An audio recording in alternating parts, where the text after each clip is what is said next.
So I was really looking forward to teaching the section of my Intro to Judaism class on the rabbinic period and all of rabbinic literature.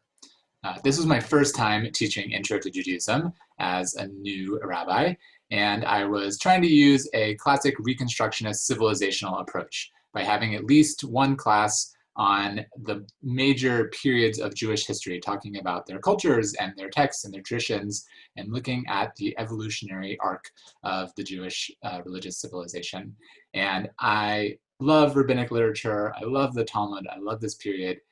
For me, it's kind of the birth moment of the Judaism that we know and are familiar with.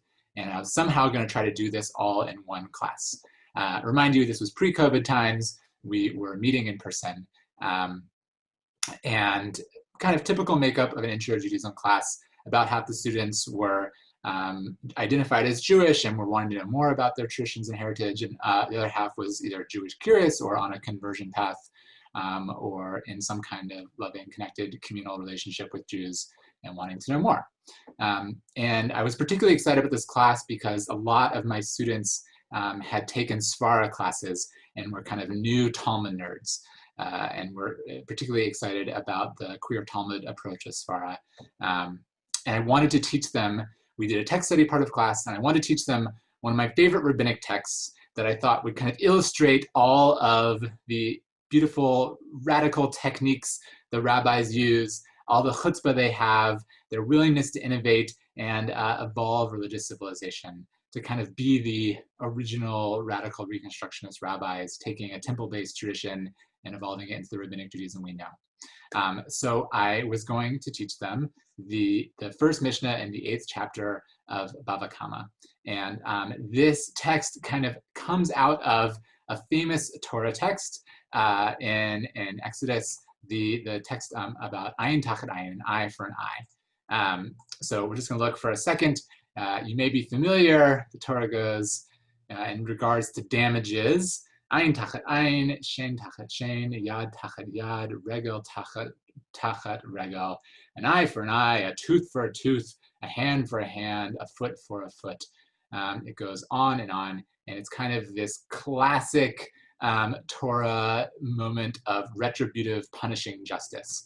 And not only that, it's kind of a quintessential example of a moment of an ick or ouch moment with the Torah. People say that and say, ooh, I don't really like that part of Jewish tradition. The idea that people would be punished in kind for doing damage to someone, and that is somehow divine and sanctioned.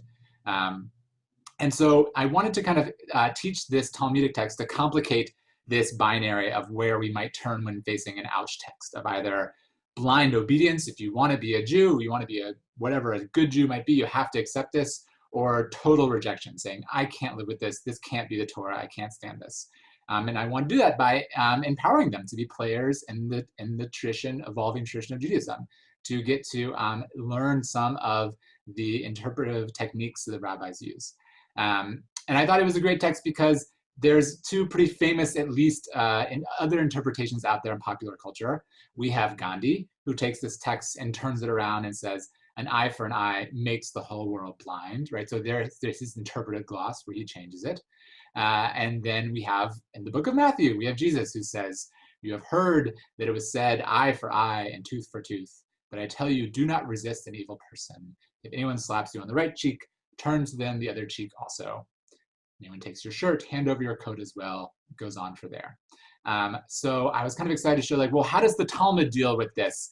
What's a different path than the Gandhi path or the Jesus path? And could show off some of the hermeneutical brilliance of the rabbis. So we go to the Mishnah, the opening of the 8th chapter of Bava Kama. And we'll look at the text together for a second. We're going to stick to English. So one who injures another. Hachovel b'chaviro. It's the title of the class, all right? This chapter is called Hachovel. They are obligated to pay for compensation for that injury due to 5 different types of indemnity, of harm that they cause: for damage, for pain, for medical cost, for loss of livelihood, and for humiliation. So already in the Talmud, a totally radical different model of what judicial response to damages might look like. And I think at least there might be roots here or ideas of what a rabbinic model of restorative justice might look like, as opposed to a retributive justice model in the Torah that we might have seen. So it goes on. So it goes into each of these 5 things.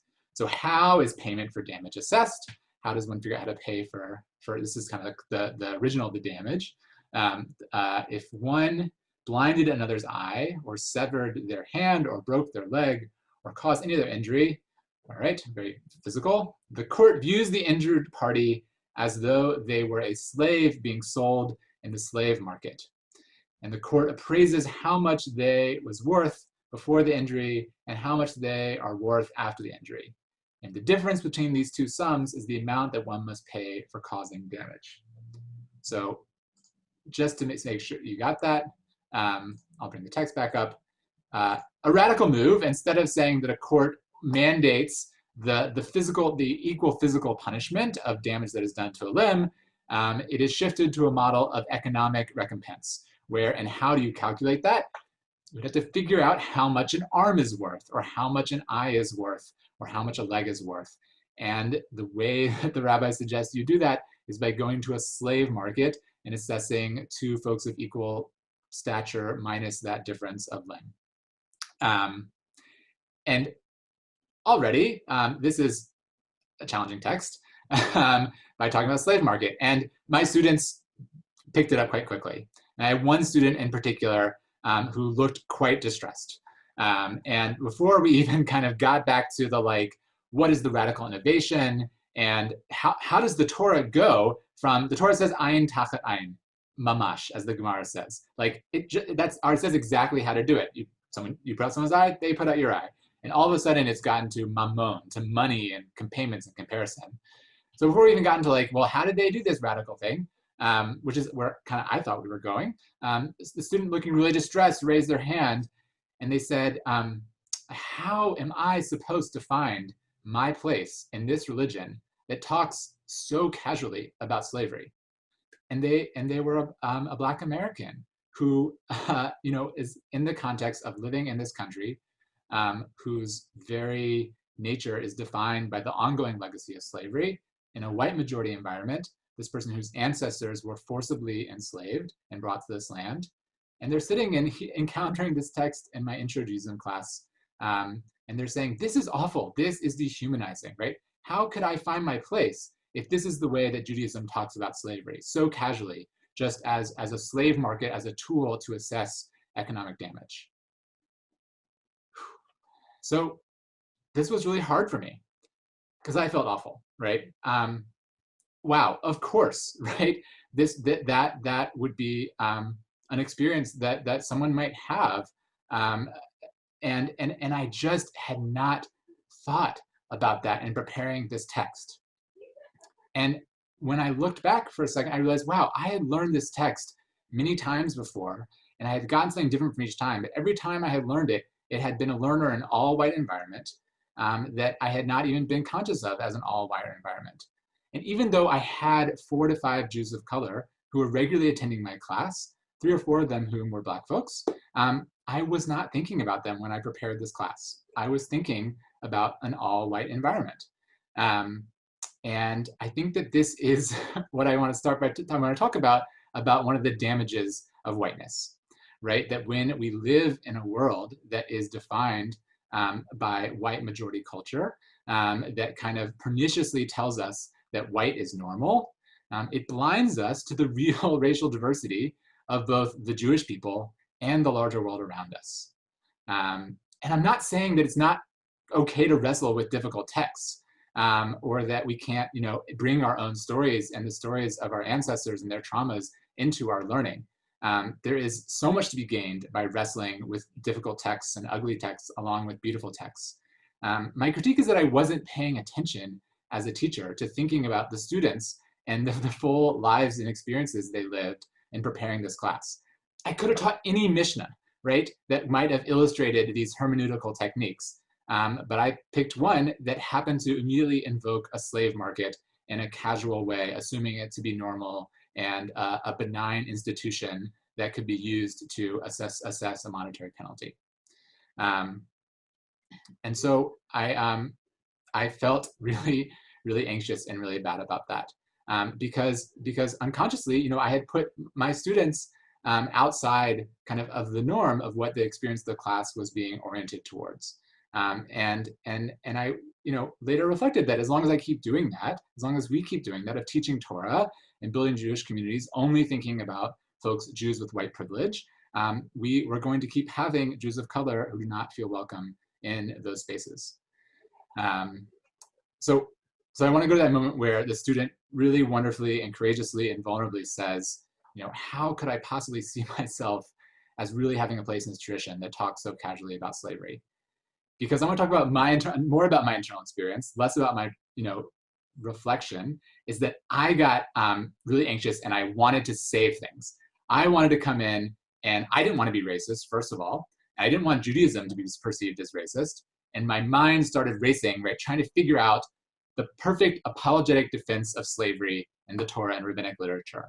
And I was trying to think about would it work to say about talking about the difference between this kind of slavery and the biological racism that develops in the modern period, and what's different between the transatlantic slave trade and the kind of liberatory outlets of biblical slavery, and how this isn't an American slaveocracy. And I started getting really anxious, and I wanted to fix things and kind of take over and control the class. But just as I was about to start on a rant from this place of anxiety and fear of being racist, this student was so helpful because other students responded too. There was it was a powerful comment, other people wanted to speak. And the student who had been upset said, I'd like to hear from them, actually, pointing to a different student who was a Jew of color who was raising their hand. And I chose to listen. And I'm so glad that I did, because what unfolded was one of the most beautiful and powerful conversations I've been a part of in a Torah learning environment, where student after student started talking about what their experiences was with encountering morally challenging, difficult, or even reprehensible texts in Judaism, and how they tried to relate to that, how some of them felt turned off and couldn't come back for a while. But also there was voices of deep humanization, right? About thinking about a kind of compassion for our Jewish ancestors and how they too were defiled by the omnipresence of slavery in their society, and how they too had to kind of normalize dehumanizing institutions in really deep and troubling and morally hard ways in that kind of complicity. And how we can kind of have a compassion by seeing that, by seeing the casual way that they talk about slavery in the ways that perhaps we in our own day have been complicit and passively accepted deeply dehumanizing institutions, such as, I will go and say, as prisons, as the extension and evolution of slavery in this country. And the point that different folks were building together and responding to and talking about was this idea that the rabbis did the best they could with the tools that they had available to them to evolve the Jewish tradition and to try to make it align with their highest ethical ideals and instincts, even though it was still a pretty flawed enterprise, and they were, complicit with some things that we can look on and feel real compassion and real non-alignment with. So that wasn't the point that I thought I was going to try to make in this class about the kind of brilliance of the rabbinic project. But it became kind of a core thing that we came back to again and again, that they did the best they could with the tools that they had available to them at the time. And I love that emerged by letting particularly people of color in the class have a voice. It became a multiracial conversation, right? And white folks joined in as well. But by first allowing them to speak directly about the topic that they were most directly impacted by, and most spoke to them in an American context and their own lived experience, particularly Black folks in the topic of slavery, it allowed new and beautiful Torah to emerge in interpreting this Mishnah. That was not what I had planned, and was so grateful to allow to emerge. And it was okay, right, that I had brought a bad text, because they allowed the students to make it live and to find their voice and to wrestle with it. And I wouldn't teach that Mishnah again as the one rabbinic text in a year-long Intro to Judaism class. I would teach it in a different context. I would frame it. I would give context of what was coming.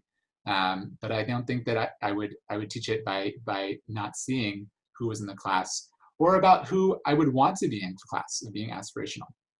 So the question I want to leave you with at the end of this story is to take a moment and assess what you have available to you right now to build the anti-racist community you want to be a part of. What are the tools that you have available to you that you can do the best with you for yourself? They are going to look different than the context and the tools that I'm working with, and that's okay. Your community might look differently than mine, but I promise you that your work matters, and that working with the tools that you have can truly create change and has the liberatory potential to build the Jewish communities that we might want to see, that embrace the full multiracial, diverse complexity of our Jewish people in this beautiful moment of Jewish history. So I'm never going to read this Mishnah the same way again, and I am so grateful for that, because it now has this whole new layer, this story, and this new set of lessons for me that I take away as a white Jewish rabbi trying to do anti-racist work, and that I get to turn to and as a touch point and a cornerstone and remembering when I prepare to teach, and helps me remember what white supremacy wants me to forget, right, about the full beauty and complexity and racial diversity of the Jewish people. And I'm really honored to get to share this experience with you, and I hope you enjoy the rest of your day of learning.